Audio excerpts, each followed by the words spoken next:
नमस्कार, आप देख रहे हैं 4 टीवी न्यूज और मैं हूं आपके साथ स्वाति पांडे। वक्त हो चुका है न्यूज बुलेटिन का, तो चलिए रुक करते हैं खबरों की ओर।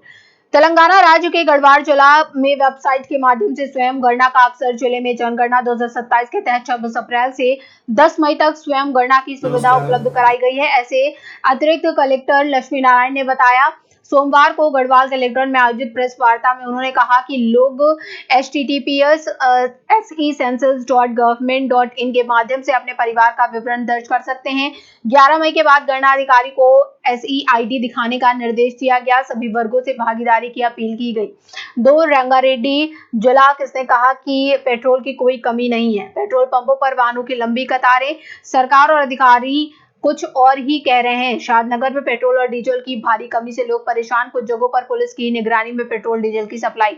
किसने कहा कि पेट्रोल और डीजल की कोई कमी नहीं है? हमारे शादनगर आकर देखिए, यहाँ भारी कमी है। एक तरफ सरकारी अधिकारी और जन प्रतिनिधि कह रहे हैं कि कोई कमी नहीं है, वहीं आम आदमी सड़कों पर अपनी गाड़ियों को धक्का देकर ले जाने को मजबूर है। कुछ लोग हाथों में कैन लेकर इधर उधर भागते नजर आ रहे हैं। इन हालत को देखने के बावजूद अधिकारी कह रहे हैं कि कोई कमी नहीं है। पिछले 2 दिनों से रंगारेड्डी जिले के शादनगर में पेट्रोल और डीजल की गंभीर कमी बनी हुई है।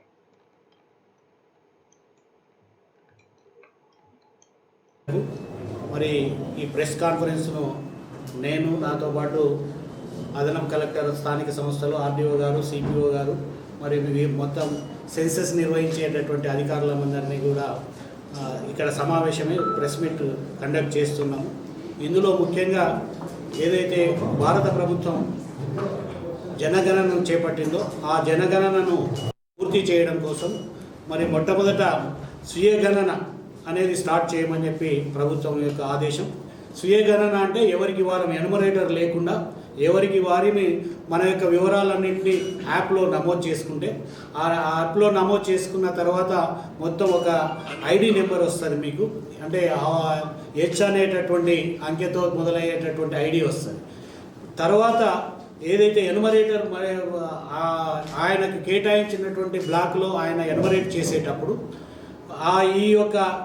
ఈ ఐడిని చూపిస్తే దానికి సరిపోలితే మొత్తం వివరాలు అక్కడ వచ్చి ఉంటే మళ్ళీ మిమ్మల్ని గణన చేయకుండానే వాటిని అప్లోడ్ చేసుకోవడం అనేది జరుగుతుంది. ఇది స్వీయగణనలో ఉండేటటువంటి ఒక అవకాశం. మరి దీనికి ప్రభుత్వం ఏంటంటే తప్పనిసరిగా ఎక్కువ మంది పాల్గొనేటట్టుగా, ప్రజలందరూ కూడా పాల్గొనేటట్టుగా, అందులో ముఖ్యంగా ప్రామినెంట్ పర్సన్స్, తర్వాత అదేవిధంగా ఈ జనగణనకు స్ఫూర్తినిచ్చేటటువంటి వ్యక్తులందరూ కూడా ఈ స్వీయగణనలో పాల్గొనవలసిందిగా ప్రభుత్వం తరఫున, జిల్లా కలెక్టర్ గారి తరఫున విజ్ఞప్తి చేయడం అనేది జరుగుతుంది.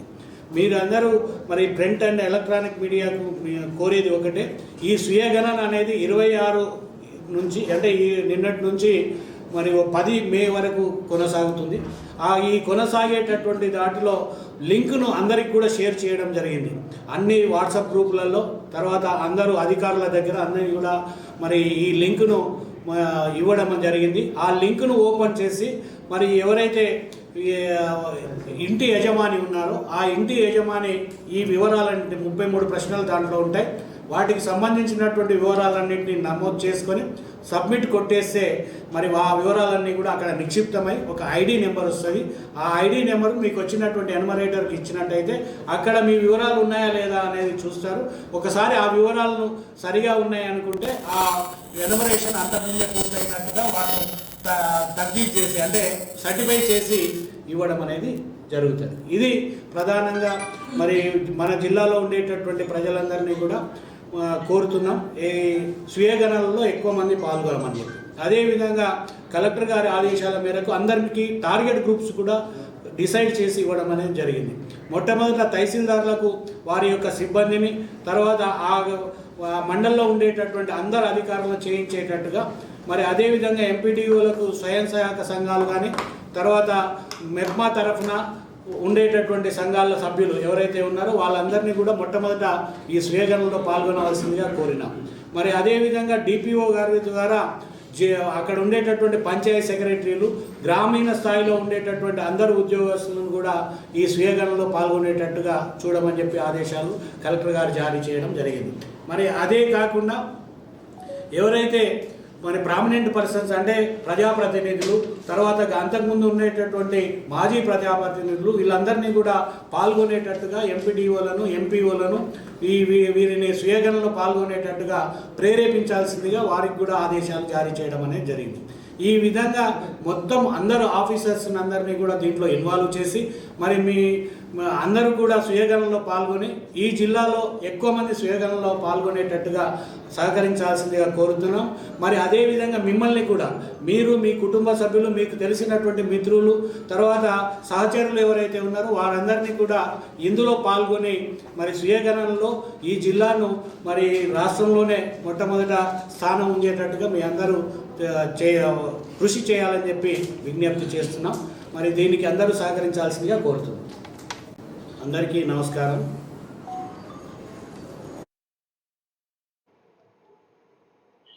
अगली खबर रंगारेड्डी जिले से है। किसने कहा कि पेट्रोल की कोई कमी नहीं है? पेट्रोल पंपों पर वाहनों की लंबी कतारें, सरकार और अधिकारी कुछ और ही कह रहे हैं। शादनगर में पेट्रोल और डीजल की भारी कमी से लोग परेशान। कुछ जगहों पर पुलिस की निगरानी में पेट्रोल डीजल की सप्लाई। किसने कहा कि पेट्रोल और डीजल की कोई कमी नहीं है? हमारे शादनगर आकर देखिए, यहाँ भारी कमी है। एक तरफ सरकारी अधिकारी और जनप्रतिनिधि कह रहे हैं कि कोई कमी नहीं है, वहीं आम आदमी सड़कों पर अपनी गाड़ियों को धक्का देकर ले जाने को मजबूर है। कुछ लोग हाथों में कैन लेकर इधर उधर भागते नजर आ रहे हैं। इन हालात को देखने के बावजूद अधिकारी कह रहे हैं कि कोई कमी नहीं है। पिछले 2 दिनों से रंगारेड्डी जिले के शादनगर में पेट्रोल और डीजल की गंभीर कमी बनी हुई है। लोग अपने रोजमर्रा के काम नहीं कर पा रहे हैं। आवाजाही प्रभावित हो गई है और भारी दिक्कतों का सामना करना पड़ रहा है। कई वाहन घरों तक ही सीमित हो गए हैं। लोगों का कहना है कि तेलंगाना के कई अन्य इलाकों में भी यही स्थिति है। कई जगह नो स्टॉक के बोर्ड लगे हुए हैं। पेट्रोल ना मिलने के डर से लोग पंपों पर लंबी कतारें लगा रहे हैं। कुछ लोगों का आरोप है कि कुछ पेट्रोल पंप मालिक कृत्रिम कमी पैदा कर ब्लैक में बिक्री कर रहे हैं। जनता मांग कर रही है कि अधिकारी तुरंत कार्रवाई करें और ईंधन की आपूर्ति बहाल करें।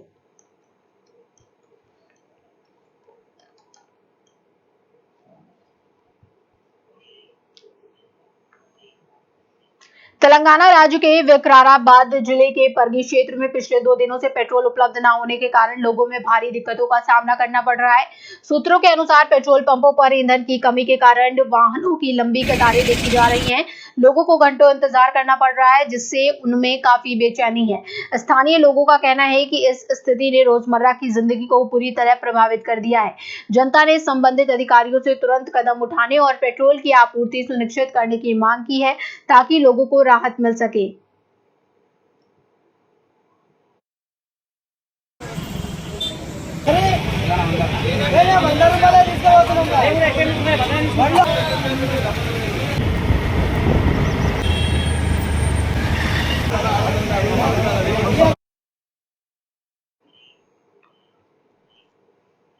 निजामाबाद में नागरिक अधिकारों के संरक्षण पर गोलमेज सम्मेलन आयोजित 6 जून को।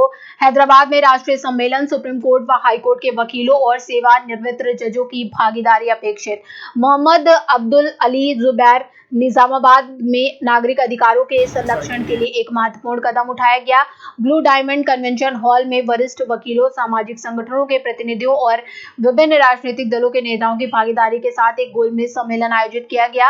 26 अप्रैल 2026 निजामाबाद इंडियन नेशनलिस्ट मूवमेंट के तत्वावधान में कल ब्लू डायमंड कन्वेंशन हॉल में नागरिक अधिकारों के संरक्षण पर गोलमेज सम्मेलन आयोजित किया गया। सम्मेलन का संचालन मोहम्मद दाऊद कादरी, प्रभारी INAM निजामाबाद व आदिलाबाद जिलों ने किया। मोहम्मद अब्दुल अली जुबैर, राष्ट्रीय महासचिव INAM, जो वारंगल जिले से संबंध रखते हैं, उन्होंने संगठन की रिपोर्ट प्रस्तुत करते हुए देश भर में नागरिक अधिकारों के बढ़ते उल्लंघनों पर चिंता व्यक्त की। उन्होंने जोर दिया कि INAM नागरिक अधिकारों के संरक्षण के लिए एक राष्ट्रीय मंच बनाने के लिए प्रतिबद्ध है। 6 जून को है हैदराबाद, जो सिविल राइट्स के प्रोटेक्शन के लिए, ह्यूमन राइट्स के प्रोटेक्शन के लिए और तमाम और डिसएडवांटेजेस और कमज़ोर लोगों की जो लड़ाई है उसको लेकर के जो ध्यान में रख के हम सब जो तैयार कर रहे हैं, जिस कन्वेंशन की बात हो रही है, उस कन्वेंशन में बहुत सारे लोग आ रहे हैं। इसमें यूपी से, बिहार से, असम से, बंगाल से, पंजाब से, महाराष्ट्र से, तेलंगाना, कर्नाटका, तमाम जगहों से लोग आ रहे हैं। जिनमें कुछ लोगों ने रजामंदी दे दी है, जिसमें हाई कोर्ट, सुप्रीम कोर्ट के पूर्व जज भी हैं। अभी कल हमें खबर मिली कि farmer additional advocate general Raj Bahadur Singh Lucknow से आएंगे, राजीव यादव रिहाई मंच के जो सेक्रेटरी हैं और शोएब साहब जो सदर हैं वो भी रहेंगे, और बिहार से कासिफ भाई और तमाम लोग आ रहे हैं। तो हमें उम्मीद है कि ये जो हमारी लड़ाई है मजबूती से लड़ी जाएगी, और पंजाब से बख्तावर सिंह जी आ रहे हैं। तो लड़ाई मजबूती से लड़ी जा रही है और लोग इस ज़रूरत को समझ रहे हैं कि हम एक साथ मजबूती से अब लड़ने की ज़रूरत है, और उम्मीद है ये लड़ाई का आगाज़ बहुत शानदार होगा। और मैं बताता चलूँ आपको कि इंडियन नेशनलिस्ट मूवमेंट का आगाज़ 30 जनवरी 2018 को हुआ है। इसका आगाज़ हैदराबाद से शुरू हुआ है। अल्हम्दुलिल्लाह आज हिंदुस्तान के 18 रियासतों में अपने बेबाक नुमाइंदगी करते हुए अपना एक अलग मुकाम बना के, अल्लाह तबारक व तआला का शुक्र है, एहसान है, और हमारी दुआ है कि इस इंडियन नेशनलिस्ट मूवमेंट के ज़ुबैर साहब और उनकी टीम को अल्लाह सलामत रखे, नज़र बद से बचाए, और इनमें वो क़ुव्वत व तवानाई अता फरमाए कि और मज़ीद काम कर सके। इंडियन नेशनलिस्ट मूवमेंट का मकसद है कि शहरियों के हुकूक़ की हक़ तलफ़ी जो होंगी उसके ताल्लुक़ से आवाज़ उठाना और उसकी यकसुई के लिए डिस्ट्रिक्ट कोर्ट के advocates, retired justices, retired additional advocate generals, retired और जो है सुना जो चेयरमैन रह चुके bar council of Maharashtra, Goa and अलग अलग रियासतों के, वो लोग को हम लोग जमा करने में कामयाब हुए। और उसके बाद में हमारी एक डेट फिक्स हुई नेशनल कन्वेंशन करने की, जो जून 6 तारीख को हैदराबाद में मुनक़द करने के ताल्लुक से फिक्स करे। और आज हम यहाँ पर जमा होने का मकसद वो प्लेटफॉर्म के ताल्लुक से कुछ बात करनी। ये प्लेटफॉर्म के बुनियादी 4 चीज़ें बता देता हूँ मैं आपको कि NCRB का जो डाटा है उसमें मुसलमान हम तो है आबादी के हिसाब से 14% पूरे हिंदुस्तान में, मगर जेलों में बाज़ रियासत में हम लोग 20% है, बाज़ रियासत में 25% है, बाज़ रियासत में 40 से बाज़ जगह 55% भी हम लोग हैं जेलों में। और हमारा जुर्म क्या है? हम मुल्क में ऐसा वो कौन सा काम करें जिससे जो है सुना जेलें हमारे लोगों से भरा जा रहा, आदिवासियों से भरा जा रहा, ट्राइबल से भरा जा रहा, और वो लोग जो इंसाफ के लिए लड़ रहे हैं वो लोग सबको जो है सुना पॉलिटिकल प्रिजनर्स बना के जो है सुना आप डाले। इस तेलंगाना के वरवराराव जो है सो विप्लवा कवि रचयिता के संगम के जो है उनको डाल दिए। साईं बाबा का क्या जुर्म था? ये पॉलिटिकल प्रिजनर्स नहीं होते। और उसके बाद में आपके हाथ को नहीं लग के लड़ रहे हैं तो ऑपरेशन कगार के नाम पे जो है सुना पूरा सफाया कर देते हैं। तो ऐसे जो भी जंग आज़ादी में हिस्सा लिए, हालांकि उम्र में बहुत ज़्यादा उम्र हो चुकी थी बहादुर शाह जफर की, तो ये लोग जाके बोले कि अंग्रेज़ों के खिलाफ लड़ने के लिए आप लीडर बने और हम काम करेंगे। तो बहादुर शाह जफर अपने कमिटमेंट के हिसाब से अगर ये अंग्रेज़ों से लड़ने के लिए आप लोग अगर आगे बढ़े तो मैं मेरे तख्त को नहीं देखूंगा, मेरे आयशो आराम को नहीं देखूंगा, मैं आप लोगों के साथ बराबर खड़े रहूंगा। और वो बुजुर्ग आदमी जो उम्र के वो हिस्से में थे इनका साथ दिए, और जंग आज़ादी का मामला वहाँ से मुसलसिल कई लोगों ने जान गुजार की। मेरे से पहले जो MPJ के साहब बताए कि उलमाए किराम कितनी बड़ी कुर्बानी दी, इवन बहादुर शाह जफर की कितनी बड़ी कुर्बानी है। उनके 2 बेटों को जो है सोना पूरी दरवाजे पे लटका के मार दिए और सलम करके जो है सोना लेके आके उनके सामने पेश करे। और अंग्रेज बोलता दम दमे में दम नहीं, खैर मांगो जान की, आए जफर ठंडी हुई शमशीर हिंदुस्तान की। तो उस पे जफर, बहादुर शाह जफर इतने कुर्बानियों के बाद में जो कैद में बंद है, उन्हें बोलते गाजियों में बू रहेगी जब तलक ईमान की, तख्ते लंदन तक चलेगी तेग हिंदुस्तान की। आज वो जज्बा हमारे लिए जरूरी है। आज हम लोग को सब तबके के लोगों को साथ में लेके लड़ना जरूरी है। हम लोग हमारे खवातीन जैसा आज हम ये दौर में देखे शाहीन बाग में जिस तरीके से लड़े, वही अवध में जो है सुना हजरत महल एक खातून अंग्रेजों से लड़के लखनऊ से भागे थे, और उनके साथ क्या असर हुआ, नेपाल के जो है सुना जंगलों तक उनको भगाया गया, तो कई अरसे तक वो जंगल में भटकते रही, बाद में शहीद हो गए। ये खून हम लोग दिए सो, ये खून सारे लोग मिलके दिए सो। इसमें झांसी लक्ष्मीबाई का भी खून है, मंगल पांडे का भी खून है, भगत सिंह का भी खून है, और हंसते हंसते जो है सुना कुरान को सीने पे लगा के क्या बोलते फंदे को चूपते हुए अशफाकुल्लाह खान जो है सुना शहादत दे। तो रात हिंदोरी का वो अशात इस वक्त बोलना जरूरी है कि सभी का खून शामिल है यहाँ की मिट्टी में, सभी का खून शामिल है यहाँ की मिट्टी में, किसी के बाप का हिंदुस्तान थोड़ी। और हम लोग मौलाना अबुल कलाम आजाद के वारिस हैं, जिसकी तड़प, जिसकी सोच, जिसकी पहल ये थी कि मुल्क को बंटवारा होने नहीं दे। और अल्लामा इकबाल बोले हिंदी है हम वतन है हिंदुस्तान हमारा। आज इतने कुर्बानियों के बाद में 75-80 साल के साथ के बाद जो हालात हमारे सामने आ रहे हैं, ये क्या हालात है? हमने क्या गद्दारी की इस मुल्क से? ये कैसी कैफियत है? ये कैसा माहौल बनाए आपके? आप ऐसे कैसे जो है सुना हुकूमत के भूखे हो गए कि आप मुसलमानों पे, दलितों पे, क्रिश्चियनों पे, कम्युनिस्टों पे जो है सुना अपना जुल्म ज्यादती करके हुकूमत में आ रहे हैं। क्या आपकी आरएसएस की वो आइडियोलॉजी सही नहीं है?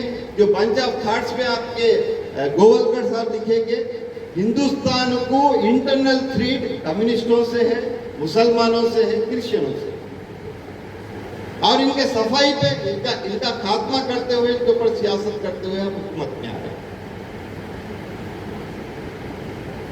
आज हमारे साथ आपा गारू మా మీద దౌర్జన్యాలు జరిగినప్పుడు ఏ విధంగా దౌర్జన్యాలు, లవ్ జిహాద్ పేరిట యువకులను ఖైదీ చేస్తున్నారు, వాళ్ళ మీద కేసు పెట్టారు.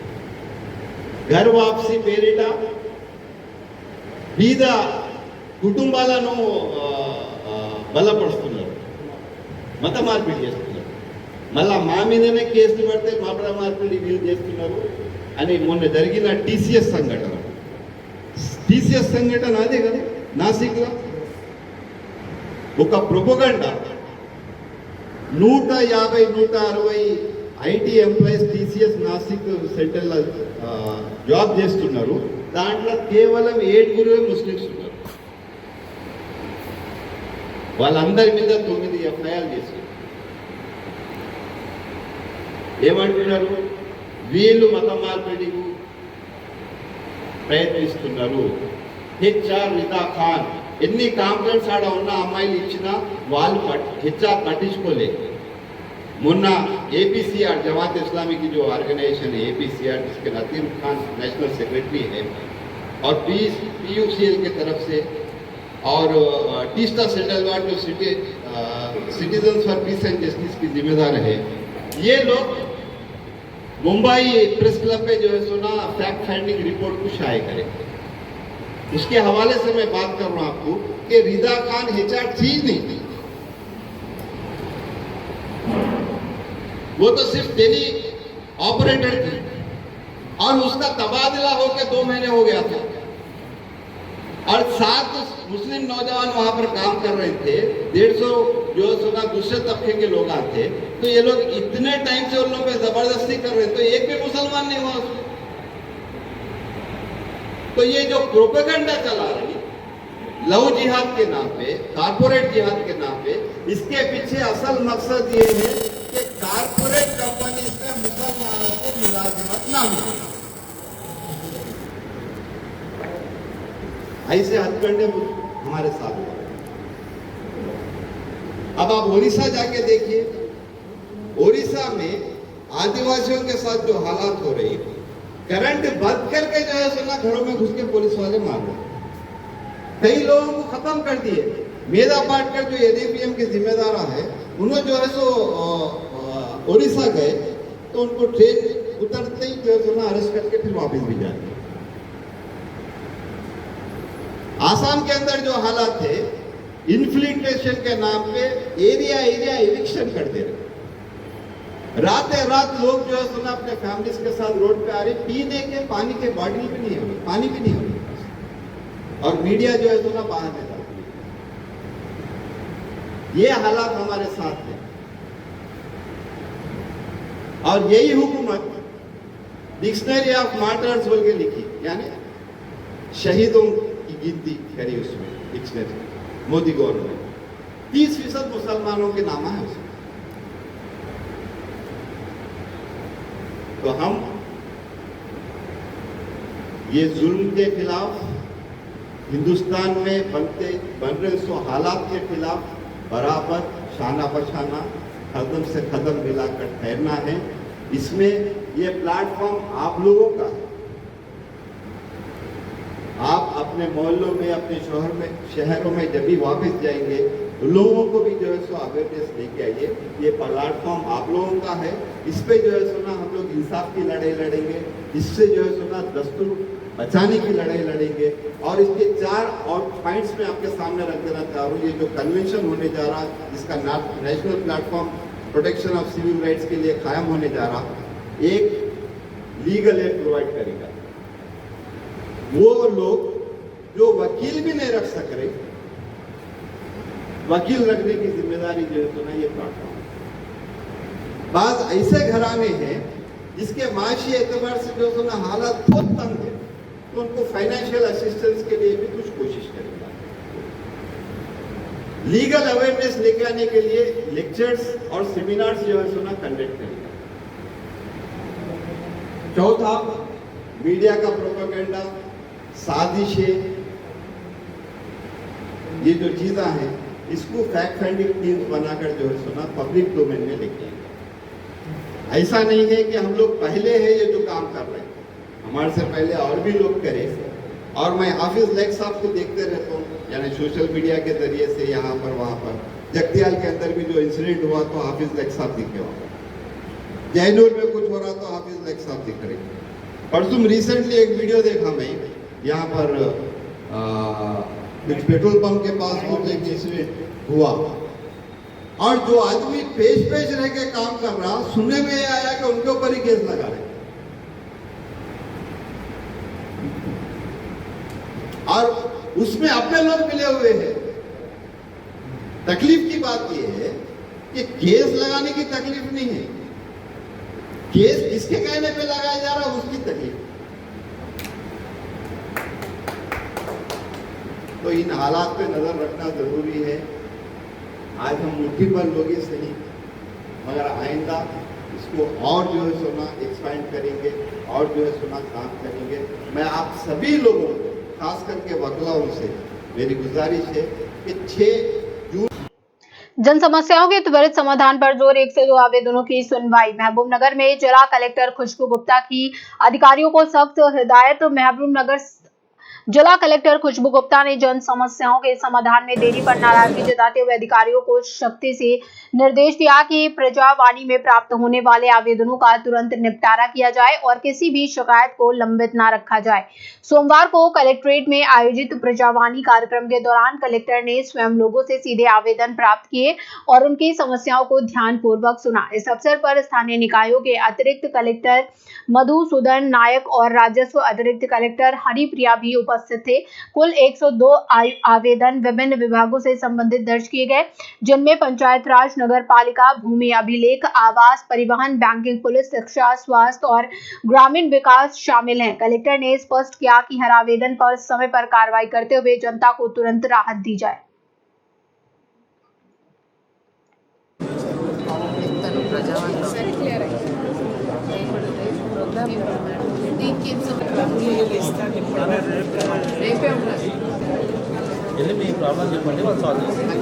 ఆయన పిటిషన్ తీసుకొని ఎగ్జామిన్ చేసి అది కంప్లీట్ చేయించండి.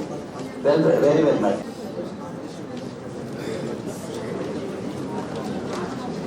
నేను అలా డైలీ పిలిపిస్తాను మేడం. Noted madam. పిటిషనర్ మీ పేరు? అయ్యా అది 23లో వచ్చారు, 24లో వచ్చారు కాబట్టి ఇప్పుడు మీరు తహసీల్దార్ గారు ఇందులో ఎక్కడ రికార్డ్స్ ఉన్నాయి మీరు వాళ్ళు డీటెయిల్ అటెండ్ చేయండి కాదమ్మా. మీ ఏరియా మున్సిపల్ ఏరియానా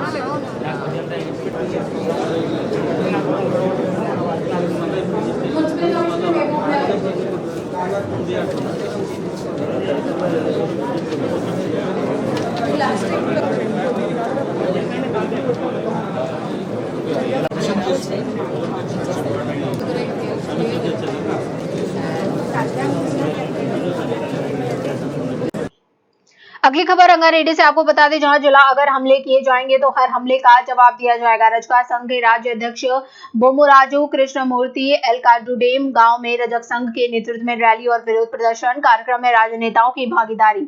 रजक समुदाय की राजनीतिक उन्नति को सहन न कर पाने वाले यदि हमलों पर उतरते हैं तो हर हमले का जवाब दिया जाएगा। ये चेतावनी रजक संघ के राज्य अध्यक्ष बोमराजू कृष्णमूर्ति और उपाध्यक्ष चिलकरमर्री नरसिमुल्लू ने दी। रंगारेड्डी के जिलेडू चौधरी गुड़ा मंडल के एलकाडुडेम गांव में ग्राम सरपंच बंदैया पर रामीरेड्डी और उसके साथियों द्वारा किए गए कथित हत्या प्रयास के विरोध में एक रैली निकाली गई। इस मौके पर उन्होंने कहा कि ऐसे हमलों को किसी भी हालात में बर्दाश्त नहीं किया जाएगा। यदि वो हमले जारी रहे तो हमें भी जवाबी कार्रवाई करनी पड़ेगी, जिससे गांव रावण की चिंता भी जल उठेंगे। उन्होंने बीसी, दलित, अल्पसंख्यक और आदिवासी समुदायों से अपील की कि वो रजक समुदाय का समर्थन करें ताकि इस तरह की घटनाएं दोबारा ना हो। उन्होंने चेतावनी दी कि अगर ऐसी घटनाएं दोहराई गई तो इसके परिणाम गंभीर होंगे। इस कार्यक्रम में जिला अध्यक्ष अजय के नरसिंह राव, महबूबनगर के रजक संघ अध्यक्ष पुरुषोत्तम, तालुका अध्यक्ष विटियाला पेंटिया, मानद अध्यक्ष नंदीगाम रामचंद्र, महासचिव अशोक चिंचोड़ू, अनंतम नंदीगाम, मंडल अध्यक्ष नरसिमुल्लू, कोठरू मंडल अध्यक्ष तिगापुर मौजूद रहे।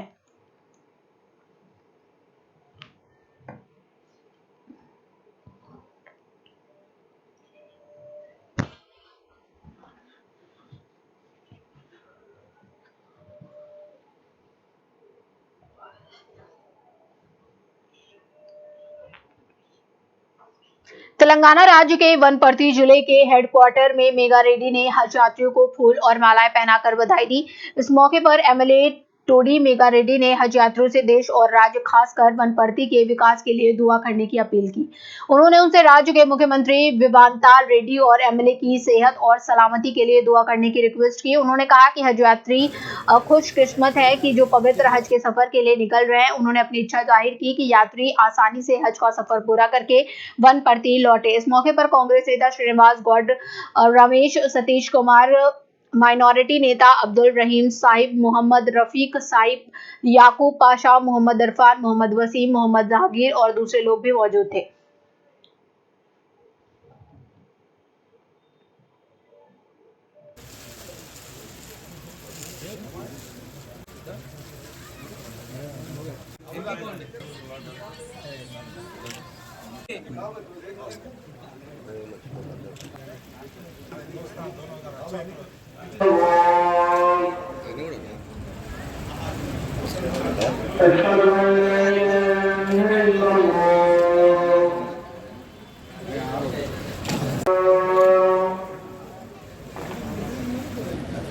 आज वनपर्ती जिला वनपर्ती पटन वनपर्ती लो आज जाने वाले अपना भाई एंड बहनों वनपर्ती माइनॉरिटी सोदर सोदरमनों इस वनपर्ती से 34 मेंबर्स जा रहे हैं, उसमें वनपर्ती जिला में, उसमें वनपर्ती टाउन में 12 आदमी विद फैमिलीज जा रहे हैं।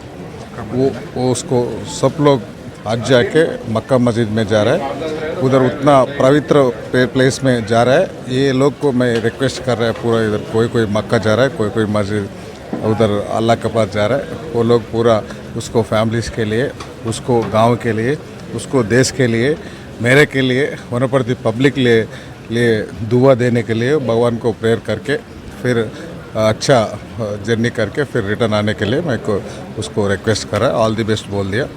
एट द सेम टाइम वो 40-45 डेज़ में उधर जाके इधर आने के तक 40-45 डेज़ होता, वो अच्छा जाके खुशी से फिर इधर आने के लिए मेरे तरफ से एज ए वनपर्ती एमएलए उसको मैं शुभाकांक्षी दे रहा है। वो जल्दी जा रहे हैं, तेलंगाना राष्ट्र से कोई जा रहे हैं, वनपर्ती से कोई जा रहे हैं, वो सब लोग के मुबारक। वो अल्लाह के लिए प्रेयर करने के लिए मैं रिक्वेस्ट कर रहा है, उसके लिए वनपर्ती में मेरे के लिए, तेलंगाना राष्ट्र में राष्ट्र सीएम साहब रेवंत रेड्डी साहब के लिए, कांग्रेस पार्टी के लिए दुआ देने के लिए मैं रिक्वेस्ट।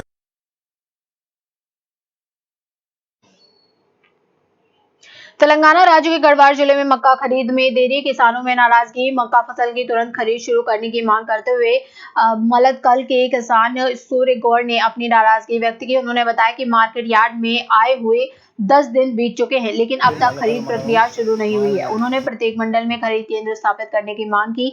साथ ही कहा कि पिछली सरकार में स्थिति बेहतर थी और वर्तमान सरकार से तुरंत हस्तक्षेप कर किसानों को न्याय देने की अपील की। ఎక్కువ నష్టపోతుంది, అన్ని రకాల ఇబ్బందులు అయిపోయినాం కాబట్టి ఈ ప్రభుత్వం ఎమ్మని తక్షణమే మా మీద రైతుల మీద దయదలిచి ఎమ్మని అన్ని సక్రమంగా తీసుకొని మా రైతులు మేలు చేయాలని కోరుకుంటున్నాం। సీసీ సెంటర్ కూడా మీ ఊర్లో పెడితే బాగుంటుంది, ఒక్కసారి మా మండలంలోనే సీసీ పెట్టాలని మేము కోరుకుంటున్నాము।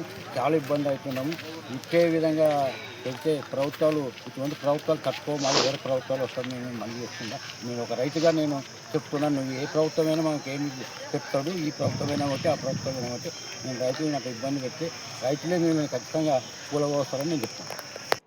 మల్లకల్ మండలం तेलंगाना गढ़वाल जिला जनगणना का स्व पंजीकरण किया। जिला कलेक्टर ने जनगणना प्रक्रिया के तहत जिला कलेक्टर रिजवान बादशाह शेख ने मंगलवार को गढ़वाल कलेक्ट्रेट में अपने कक्ष में स्व पंजीकरण किया। उन्होंने https://se.census.government.in वेबसाइट के माध्यम से अपनी जानकारी दर्ज की। इस अवसर पर कलेक्टर ने कहा कि जनगणना को सरल, पारदर्शी और व्यापक बनाने के लिए सरकार ने डिजिटल सेल्फ एनिमरेशन व्यवस्था शुरू की है। नागरिक वेब पोर्टल या मोबाइल ऐप के जरिए अपने व्यक्तिगत व पारिवारिक विवरण स्वयं दर्ज कर सकते हैं। 26 अप्रैल से 10 मई तक ये सुविधा उपलब्ध रहेगी। उन्होंने बताया कि पंजीकरण के बाद एक विशेष सेल्फ एनिमरेशन आईडी जारी की जाएगी। 11 मई से 9 जून के बीच फील्ड एनिमरेटर घर घर जाकर सत्यापन करेंगे। ऑनलाइन पंजीकरण करने वालों को उस समय घर पर उपस्थित रहने की आवश्यकता नहीं होगी।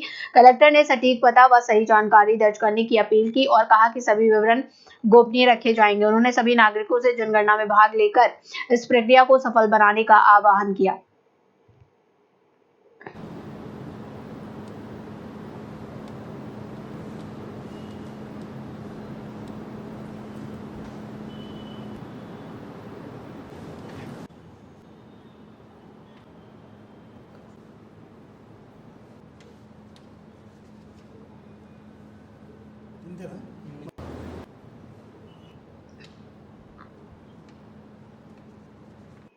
वारंगल में आइडियल ब्यूटी अकादमी का उद्घाटन, महिलाओं को हुनरमंद बनाने का संकल्प। मुस्लिम वेलफेयर सोसाइटी के तत्वावधान में ट्रेनिंग व पार्लर की शुरुआत। विधायक न्यायनी राजेंद्र रेड्डी व अन्य गणमान्य व्यक्तियों की उपस्थिति। मुस्लिम वेलफेयर सोसाइटी वारंगल के तत्वावधान में आइडियल ब्यूटी अकादमी का विधिवत उद्घाटन किया गया। इस अवसर पर आयोजित समारोह में मुख्य अतिथियों ने महिलाओं को आत्मनिर्भर बनाने के लिए कौशल प्रशिक्षण का समय की महत्वपूर्ण आवश्यकता बताया। उद्घाटन समारोह आइडियल ब्यूटी अकादमी का उद्घाटन वारंगल पश्चिम के विधायक श्री न्यायनी राजेंद्र रेड्डी के हाथों हुआ। इस समारोह में जिला लाइब्रेरी चेयरमैन अजीज खान, पूर्व पार्षद मोहम्मद अबू बकर, जिला अल्पसंख्यक कल्याण अधिकारी हनमकोंडा एम श्रीनिवास, MIF के अध्यक्ष डॉक्टर अनीस अहमद सिद्दीकी तथा मुस्लिम वेलफेयर सोसाइटी वारंगल के अध्यक्ष जनाब सिराज अहमद मुख्य अतिथि के रूप में उपस्थित रहे। विधायक नायनी राजेंद्र रेड्डी ने कहा कि ब्यूटी इंडस्ट्री में महिलाओं के लिए रोजगार के व्यापक अवसर मौजूद हैं। ऐसी अकादमियां गरीब और मध्यम वर्ग की लड़कियों को हुनरमंद बनाकर आर्थिक रूप से आत्मनिर्भर बनाने में महत्वपूर्ण भूमिका निभाती हैं। एकेडमी के नाम से इनाग्रेशन किया गया, जिसमें एकेडमी और ब्यूटी पार्लर शामिल है। अल्हम्दुलिल्लाह सोसाइटी तकरीबन 40 साल से फलाही काम करते हुए आ रही है। आप सबको इसका इल्म है, लेकिन हमारी कम्युनिटी को अपलिफ्ट करने के लिए एजुकेशन और हुनरमंदी स्किल्स डेवलप करने के लिए हम लोगों ने ये इक़दाम उठाया है और इसके तहत टेलरिंग का मैन्युफैक्चरिंग यूनिट भी आइडियल गारमेंट सेंटर बोलकर के क़ायम किए हैं और अब जो है ये आइडियल ब्यूटी एकेडमी के नाम से आज इसका इफ्तिताह किया गया है। अल्हम्दुलिल्लाह 30 बच्चियां इसमें इनरोल हुई हैं, जिनके क्लासेस बहुत जल्द शुरू होंगी और हम लोग इस एकेडमी को सेटविन से फ्रेंचाइज लिए हैं। एक सेमेस्टर की जो है मुद्दत 3 माह है। 3 माह का कोर्स कंप्लीट होने के बाद असातिज़ा ये बच्चियों में तालिबात में जो है सर्टिफिकेट्स इश्यू किए जाएंगे।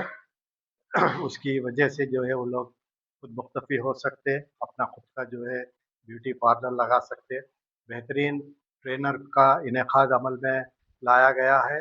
इंशाअल्लाह मेयारी जो है तरबियत दी जाएगी। क्षेत्र के प्रमुख नेताओं के साथ पूर्व मंत्री श्रीनिवास गौड़ ने एक महत्वपूर्ण बैठक आयोजित करते हुए राज्य सरकार की कृषि नीतियों की कड़ी आलोचना की। उन्होंने किसानों की समस्याओं, धान की खरीद में देरी और SIR सर्वे के दौरान बरती जाने वाली सावधानियों पर विस्तार से चर्चा की। श्रीनिवास गौड़ ने आरोप लगाया कि पिछले 15 दिनों से किसान खरीद केंद्रों पर धान ला रहे हैं, लेकिन कांग्रेस सरकार अब तक एक दाना भी खरीदने में असफल रही है। उन्होंने कहा कि सरकार की नई शर्तें किसानों के लिए और मुश्किलें पैदा कर रही हैं, खासकर 500 बोरियों की शर्त और केवल खरीद केंद्रों पर बिक्री की पाबंदी अनुचित है। उन्होंने मांग की कि किसानों को सीधे मिलों तक धान पहुंचाने की अनुमति दी जाए। उन्होंने आगे कहा कि धान की सफाई की नई शर्त के कारण किसानों को मजदूर नहीं मिल रहे हैं और अगर साफ किया हुआ धान दिया भी जाए तो मिल मालिक फिर से कटौती कर रहे हैं, जिससे किसानों को भारी नुकसान उठाना पड़ रहा है। उनके अनुसार सोसाइटी और IKP कर्मचारी भी इस व्यवस्था के तहत खरीदारी करने में असमर्थ है, लेकिन सरकार इस ओर ध्यान नहीं दे रही है। पूर्व मंत्री ने आरोप लगाया कि सरकार जानबूझकर किसानों को निजी दलालों के हवाले कर रही है, जहां किसान 300 से 800 रुपए कम कीमत पर अपनी उपज बेचने को मजबूर है। దిశ మీట్ సమావేశంలో వాళ్ళు పూర్తి స్థాయిలో పాల్గొని ఈ పథకాల ఇంప్లిమెంటేషన్లో పూర్తి స్థాయిలో అమలు చేయడానికి కృషి చేస్తున్నటువంటి వారికి అందరికీ కూడా నా యొక్క అభినందనలను తెలియజేస్తా ఉన్నాను. జిల్లా కలెక్టర్ గారు మరి ఈ మధ్యలోనే మనకు జాయిన్ అయినారు, కొత్తగా మళ్ళీ కలెక్టర్ గారు జాయిన్ అయినారు. వారు వచ్చినాక ఇది ఫస్ట్ దిశ మీటింగు. వారు కూడా అనేక విషయాల పట్ల ఇనిషియేషన్ తీసుకొని వాటిని ఏ విధంగా రైల్వేస్ విషయమే కావచ్చు, NH విషయంలోనే కావచ్చు, ఇతర పథకాల అగ్రికల్చర్ విషయంలోనే కావచ్చు, అన్ని పథకాల విషయంలో కూడా వారు కూడా తమ యొక్క పూర్తి స్థాయిలో జిల్లా కలెక్టర్ గారిగా వీటిని ఇంప్లిమెంట్ చేయడానికి, ప్రజలకు తీసుకెళ్ళడానికి, ఈ యొక్క ఫలాలను అన్ని ప్రజలకు చేరవేయడానికి వారు కూడా ఇక్కడ పూర్తి స్థాయిలో తమ యొక్క అనుభవాన్ని, తమ యొక్క సూచనలను కూడా ఇక్కడ చేస్తుండడం కూడా వారికి అభినందిస్తా ఉన్నాను. జిల్లా కలెక్టర్గా వారు ఇంతకుముందు ఆదిలాబాద్లో పనిచేశారు. సో వారికి అక్కడ ఆదిలాబాద్లో పనిచేసినటువంటి అనుభవం కూడా మన జిల్లాకు పెద్ద ఎత్తున ఉపయోగపడుతుందని చెప్పి నేను ఆశిస్తూ रंगारेड्डी जिले के तलकोंडा पल्ली मंडल में बेलजाड़ा के पास सड़क हादसा, 2 कारों की टक्कर में एक की मौत, 4 घायल। मृतक की पहचान तलकोंडा पल्ली मंडल के अंजम गांव के तिरुमड़ी सरदम्मा 60 वर्षीय के रूप में हुई है। शव को कलवा कुर्ती सरकारी अस्पताल में भेज दिया गया है। 2 कारों की टक्कर में एक की मौत और 4 गंभीर रूप से घायल। रंगारेड्डी जिले के तलकोंडापल्ली मंडल में बेलजाला गांव के पास एक हादसा हुआ। हादसे में तलकोंडापल्ली मंडल के अंतरम गांव के थिरुमड़ी सरदम्मा 60 वर्षीय की मौके पर ही मौत हो गई, जबकि 4 अन्य को गंभीर चोटों के साथ अस्पताल ले जाया गया। पुलिस ने मामला दर्ज कर लिया है और घटना की जांच कर रही है।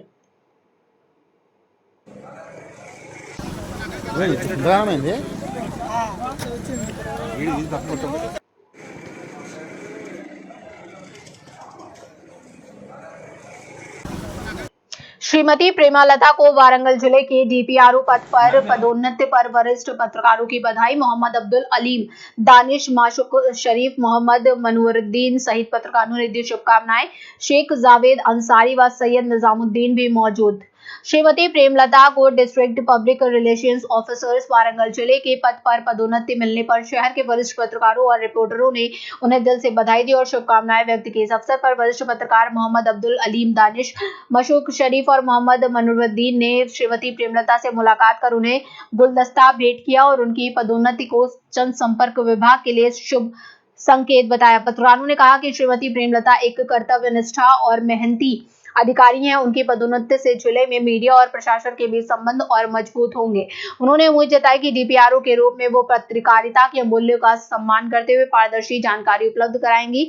इस मौके पर रिपोर्टर शेख जावेद अंसारी, सैयद निजामुद्दीन और अन्य पत्रकार भी मौजूद थे।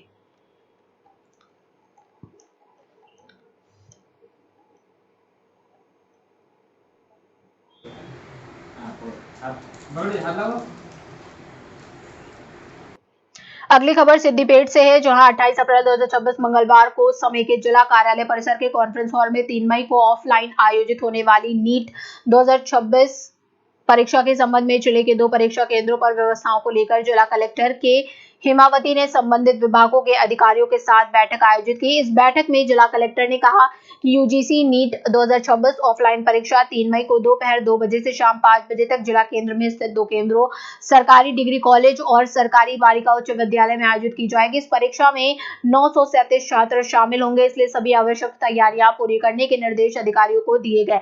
नेशनल टेस्टिंग एजेंसी यानी एनटीए के दिशा निर्देशों के अनुसार परीक्षा केंद्रों का चयन कर वहां सीसीटीवी कैमरा, बिजली आपूर्ति, पानी की सुविधा, फर्नीचर, शौचालय आदि सभी व्यवस्थाओं की पूर्व जांच करने के निर्देश दिए गए। 2 और 3 मई को दोनों केंद्रों पर किसी प्रकार की बिजली कटौती न हो, इसके लिए बिजली विभाग के अधिकारियों को निर्देश दिए गए। साथ ही चिकित्सा शिविर की व्यवस्था करने के लिए डीएम एवं एचओ को तथा छात्रों को समय पर केंद्र तक पहुंचाने के लिए अतिरिक्त बसें चलाने के लिए आरटीसी जीएम को निर्देशित किया गया। परीक्षा के दिन स्ट्रांग रूम से परीक्षा केंद्र तक प्रश्न पत्रों को एस्कॉर्ट के साथ लाने, दोनों केंद्रों पर प्री स्क्रीनिंग करने तथा आसपास धारा 144 लागू करते हुए कड़ी सुरक्षा व्यवस्था सुनिश्चित करने के लिए पुलिस अधिकारियों को निर्देश दिए गए।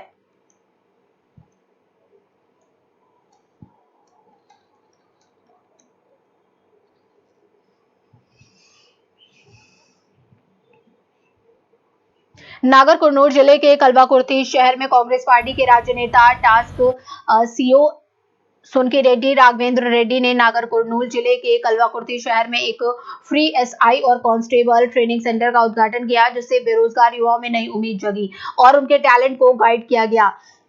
सुनकी रेड्डी राघवेंद्र रेड्डी ने कहा, मेरा इरादा आज के बेरोजगार कैंडिडेट्स को कल के ऑफिसर के तौर पर देखना है। उन्होंने ये भी कहा कि गांव में टैलेंट है लेकिन मौके की कमी भी है। हम मौकों की उस कमी को पूरा करने के लिए ये फ्री ट्रेनिंग सेंटर खोल रहे हैं। आप वो कैंडिडेट हैं जो आज पैसे की तंगी से जूझ रहे हैं, लेकिन ये कोशिश आपको कल ऑफिसर बनाने की है।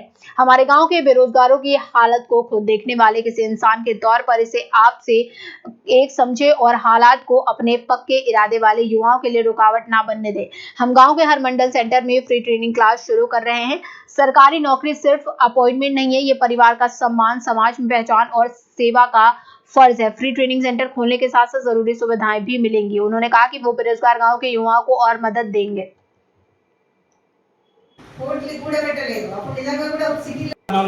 మరి ఉచిత కోచింగ్ సెంటర్ ప్రారంభించుకున్నందుకు మన అందరం సంతోషంగా భావిస్తూ ఒకసారి మళ్ళీ గట్టిగా చప్పట్లు కొట్టాలని మేము అందరినీ భావిస్తున్నాను. అదేవిధంగా సేవలో భాగంగా మరి ఎన్నో కార్యక్రమాలు చేసుకుంటూ 500 మంది పైచీలకు ఉచితంగా కంటి ఆపరేషన్లు చేయించిన వ్యక్తి మరి కాన్సెన్స్లో ఓరైన కల్వకుర్తి మరియు కల్వకుర్తి చుట్టుపక్కల గ్రామాలలోని, అలానే కాకుండా అచ్చంపేట నుంచి కానీ నాగర్ కర్నూలు నుంచి కానీ ఇక్కడ యువతి యువకులు ఉత్సాహంగా రిజిస్ట్రేషన్ చేసుకోవడం జరిగింది ఈ యొక్క క్లాసెస్కి. ఇక ముందు కూడా రాబోయే నెక్స్ట్ వీక్లో ఆమన్గల్ ఏప్రిల్ 30th ఆమన్గల్లో స్టార్ట్ అవుతుంది. మే 3rd నాడు వెల్దండాలో స్టార్ట్ అవుతుంది సేమ్ క్లాసెస్. ముఖ్య ఉద్దేశం మనందరికీ తెలుసు, 6 మండలాలలో 6 ఈ యొక్క ట్రైనింగ్ సెంటర్ పెట్టడం వెనుక ఏంటి అంటే ఆ చుట్టుపక్కల గ్రామాలలో ఉన్న యువతకి దగ్గరగా ఈ యొక్క క్లాసెస్ తీసుకొని వెళితే వాళ్ళకు కూడా ఒక ఆపర్చునిటీ క్రియేట్ చేసినట్టు అవుతుంది అని వారందరితో మాట్లాడిన తర్వాత ఈ యొక్క నిర్ణయం తీసుకోవడం జరిగింది. ఈ యొక్క విశ్వ అకాడమీ ఎవరైతే ఉన్నారో మాతో పాటు ఈ యొక్క కార్యక్రమానికి వాళ్ళ తోడ్పాటు కూడా చాలా ఉంది. ట్రైనింగ్ సంబంధించిన క్లాసెస్ ఏవైతే ఉన్నాయో డిఫరెంట్ సబ్జెక్ట్స్ ఉన్నాయి. అందులో మ్యాథమెటిక్స్, రీజనింగ్, ఇంగ్లీష్ వివిధ సబ్జెక్టులకు సంబంధించి ఫ్యాకల్టీ వాళ్ళ అకాడమీ నుంచి వచ్చి ఇక్కడ ఉండి దాదాపు 60 రోజుల పాటు ఈ యొక్క శిక్షణ తరగతులు జరుగుతాయి ఇక్కడ ప్రతి దగ్గర కూడా. అందులో భాగంగా వాళ్ళకు చాప్టర్ వైజ్ టెస్టులు ఉంటాయి, అలానే గ్రాండ్ టెస్టులు ఉంటాయి. వీటితో పాటు సైమల్టేనియస్గా ఏవైతే ఈ ఫిజికల్ ఈవెంట్కి సంబంధించిన కార్యక్రమాలు ఉన్నాయో అవి కూడా చేయడం జరుగుతుంది. సో మరొకసారి ఈ యొక్క కార్యక్రమానికి విచ్చేసిన ప్రతి ఒక్కరికి ధన్యవాదాలు తెలుపుకుంటూ, ప్రత్యేకంగా మేము అడిగిన వెంటనే ఇక్కడ మన ప్రిన్సిపల్ మ్యామ్ గారు ఈ స్కూల్కి సంబంధించి పర్మిషన్ ఇవ్వడం జరిగింది, ప్రసూన మేడం గారు. సో వారికి కూడా ప్రత్యేకమైన ధన్యవాదాలు తెలుపుకుంటూ, నేను కోరుకునేది మీ అందరినీ ఒకటే, స్ప్రెడ్ చేయండి. ఈ యొక్క కార్యక్రమం జరుగుతుంది ఇక్కడ. దీని గురించి ఇంకా బాగా కూడా ఎవరైతే ఉన్నారో, ఎవరైతే ఆశావాహులు ఉన్నారో, ఎవరైతే ఈ యొక్క కార్యక్రమం అంటే ఈ క్లాసెస్ని యూజ్ చేసుకోవాలనుకుంటున్నారో వారందరికీ కూడా ఒకటే రిక్వెస్ట్, రండి. ఒకసారి హైదరాబాద్లో వస్తే ఉద్యోగం వస్తుంది అనేది కాకుండా ఇక్కడ కూడా కల్వకుర్తిలో ఏ విధంగా జరుగుతున్నాయి ఏమాత్రము తీసిపోకుండా, హైదరాబాద్లో ఏవైతే బెస్ట్ కోచింగ్ సెంటర్స్ ఉన్నాయో వాటికి ఏమాత్రం తీసిపోకుండా ఇక్కడ ఫ్రీ కోచింగ్ ఇవ్వడం జరుగుతుంది. ఎవ్రీడే మార్నింగ్ 9 to 5 ఉంటాయి క్లాసెస్. అలానే వీళ్ళకి ఫ్రీగా ఉచితంగా మెటీరియల్ కూడా ఇవ్వడం జరుగుతుంది. తెలుగు మీడియానికి సంబంధించి తెలుగు మీడియం, ఇంగ్లీష్ మీడియానికి సంబంధించి ఇంగ్లీష్ మీడియం మెటీరియల్ ఇవ్వడం జరుగుతుంది. సో మరొక్కసారి అందరినీ కల్వకుర్తి వివిధ మండలాల గ్రామాల యువతీ యువకులకు ఇదొక మంచి అవకాశం. వాళ్ళందరినీ కూడా ఈ యొక్క సదవకాశాన్ని వినియోగించుకోవాలని కోరుకుంటూ, तेलंगाना राज्य के वनपर्ती जिले के अमरसंता मंडल में आग लगने की घटना हुई। बताया जा रहा है कि मिट्टी के बर्तनों के एक ग्रुप में अचानक आग लग गई, जिससे भारी हंगामा मच गया। आग तेजी से फैलने से स्थानीय लोग डर गए। बड़ी मेहनत से बनाए गए मिट्टी के बर्तन इस घटना में पूरी तरह जल गए। बताया जा रहा है कि करीब 5 से 6 लाख रुपए की संपत्ति का नुकसान हुआ है। सूचना मिलने पर फायर फाइटर्स मौके पर पहुंचे और आग पर काबू पाया। पीड़ित चिंता जता रहे हैं कि सरकार को तुरंत मदद देनी चाहिए।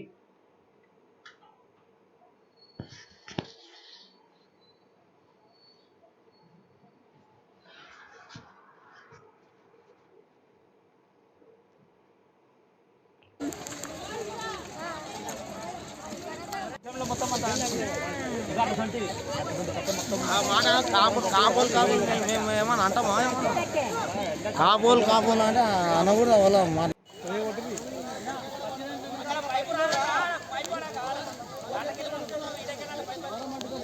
అయిపోయింది. నా పేరు అంత గంట పొద్దు పైన ఈ అక్కని బేతామసి ఎందుకు మూలకలే అంటింది. మేము వచ్చేతలకల్లా ఇంకా పొద్దులింగ్ అది ఆంబులెన్స్ రకాలు అంతా కాలిపోయింది, నాశనమై మేమంతా ఆగమైనాం. 1 లక్ష పైన నాశనం అయిపోయింది. ఏది కుమారామము అంతా కట్టెలు అంతా మోతులు పీచులు కత్తి కట్టె అంతా నాశనం అయిపోయింది. మేము 1 లక్ష పైన నాశనం అయింది. దీనికి ఏమైనా గవర్నమెంట్ దీనికి ఏమైనా మాకు ఇవ్వాలి, అంత తప్ప మేము ఏం చేయలేము. మాకు అయ్యే అదృష్టం బాగుంది కాబట్టి బతికి బట్టకట్టేట్లయింది. ఎవరి మీద అనుమానం ఉంది? ఎవరి మీద అనుమానం ఉంది? ఎవరు అన్ని కదా ఒకసారి చెప్పండి. మేము చూసినామా ఇంతవరకు ఆమాలు తీయాలనుకుంటూనే ఉండము. ఏమో మా కులవుతాయి అనుకుంటే మేము అట్లే ఉండము. ఇప్పుడు అది ఎందుకు కావాలని ఒక వైద్య అయిపోయలేదు. మేము ఆమం పెట్టలేము, ఏం కూడా పెట్టలేము, ఏం లేదు కూడా.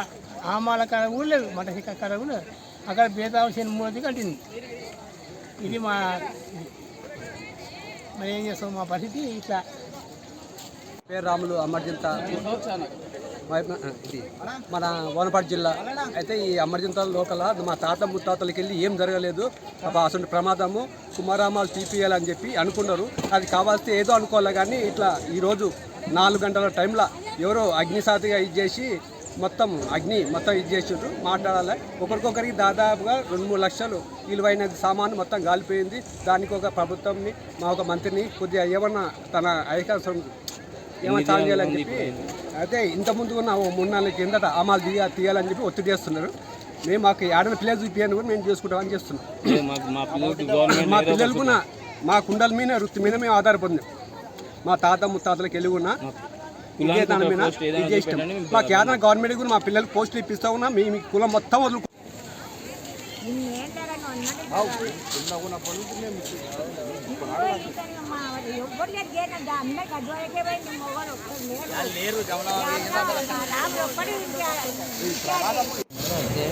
రోజు నడిచేది లెక్కలే కానీ రోజు వచ్చింది బండి ఇప్పుడు వచ్చింది.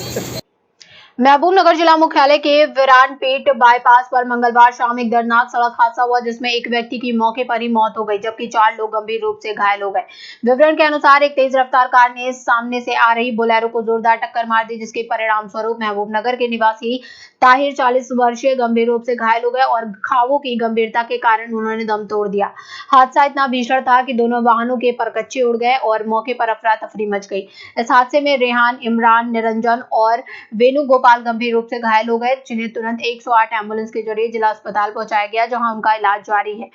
डॉक्टरों के अनुसार घायलों की हालत चिंताजनक बताई जा रही है। हादसे की सूचना मिलते ही जिला कांग्रेस अध्यक्ष संजीव मुदिराज, कॉर्पोरेटर उमर कोतवाल, division corporator Syed Mohsin division और प्रतिनिधि कॉर्पोरेटर ओवैस तुरंत अस्पताल पहुंचे।